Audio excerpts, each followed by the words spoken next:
Signal at Creamline, magtatapatan muli ngayong Sabado. Ang dalawang koponan ay parehong kulang sa manlalaro, habang ang dalawang FEU setter ni Coach Shaq magtatapatan din. Kaya sa Sabado, mas magiging mainit ang bakbakan dahil kailangang patunayan ni Ces Molina at ng kanyang mga tropa na igapang ang Signal hanggang sa podium finish kahit wala ang kanilang mga key players. Gayon din ang Creamline Cool Smashers ngayong kumpirmadong wala na din si Ced Domingo dahil naimbitahan ito sa Thailand.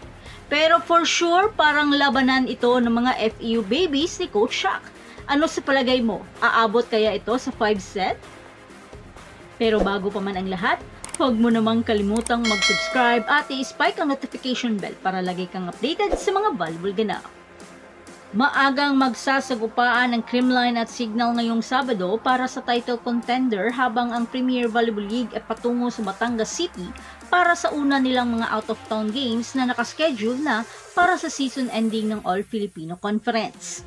Ang Cool Smashers, kahit wala ang dalawa sa kanilang mga key players, ay tinalo pa rin ang kanilang sister team na Choco Mucho Flying Titans sa 4 na set. Habang ang HD Spikers na naglaro rin ng wala ang dalawa sa kanilang mga tinuturing na angkla, ay natalo rin nila ang sister team na PLDT High Speed Hitters na parehong naka 4-setter match upang ilunsad ang kani-kanilang mga title bid sa Smart Araneta Coliseum noong linggo. Ang noon na alas 7 ng gabi, ngayon mas pinaaga na sa alas 6 ng gabi na gaganapin sa Batangas City Sports Center na pangungunahan muna ng Petrogas Angels kontra sa Jer Floor Defenders sa alas 4 ng hapon.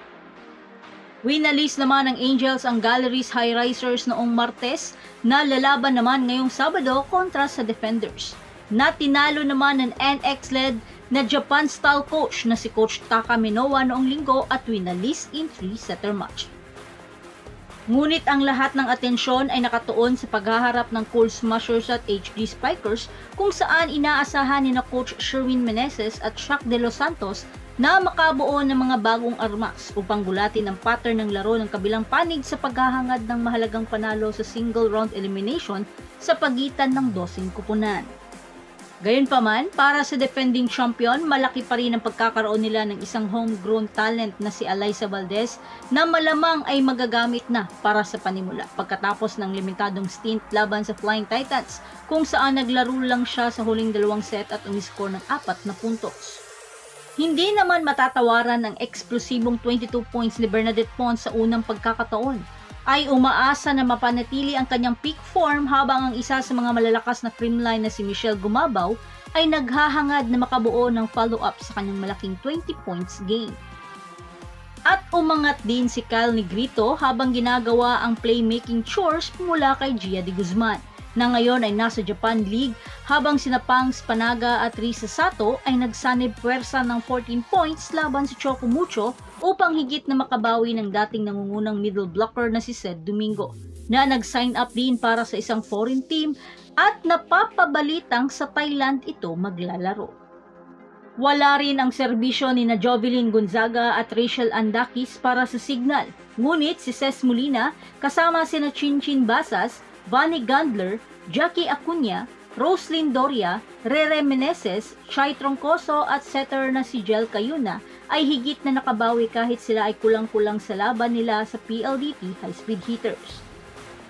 Nalampasan naman ng Cherry Tigo ang Farm Fresh at Galleries High Risers para makuha ang tuktok sa team standing at para sa pangatlong panalo, nais pa rin ng crossover na makukuha pa rin nila ang pangatlong panalo kontra sa Akari Power Chargers at gaganapin naman ang pangalawang out-of-town game sa Inaris Centers Antipolo sa Martes.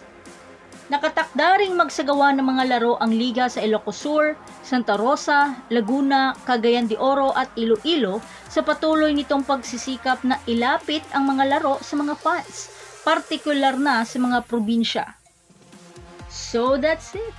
Thanks for supporting this channel and please don't forget to like and subscribe and spike the notification bell para lagi kang updated sa mga volleyball ganap, and thanks for watching.